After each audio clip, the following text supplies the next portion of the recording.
तो हेलो दोस्तों, मेरा नाम है उद्धव दास और आप लोग देख रहे हैं फिटनेस सोल्यूशन असम। फ्रेंड्स, मैं बेसिकली असम से बिलोंग करता हूँ। तो मेरा जो इस यूट्यूब चैनल पर अभी तक का वीडियो था वो एसामीस में ही डाला करता था। लेकिन मेरा जो बाहर का दोस्त है वो बोल रहे हैं कि तू हिंदी में भी डाला कर, ताकि सभी लोग समझ सके तेरा वीडियो। तो मैंने सोचा कि अभी से हिंदी में ही डाला करूँगा इस चैनल पर। तो मैं आप लोगों को बता देता हूँ कि ये मेरा इस चैनल का मोटो क्या है। देखिए, मेरा इस चैनल पर जिम, बॉडी बिल्डिंग, डाइटिंग और अपने शरीर को कम से कम खर्च में कैसे सुस्त रखें। तो मेरा इस चैनल का पहला मोटो ये है कि कम से कम खर्च में अपने शरीर को कैसे सुस्त रखें। क्योंकि बहुत लोग मैंने देखा है कि अपने शौक को पूरा करने के लिए उनके पास इतना पैसा नहीं है कि बॉडी बिल्डिंग के नाम पर प्रोटीन खरीदे या मल्टीविटामिन ऐसा कुछ खरीदे।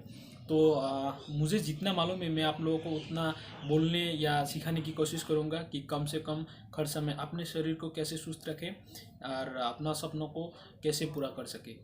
तो भाई को सपोर्ट करना, अगर भाई का वीडियो अच्छा लगे तो लाइक कमेंट करना और शेयर भी करना।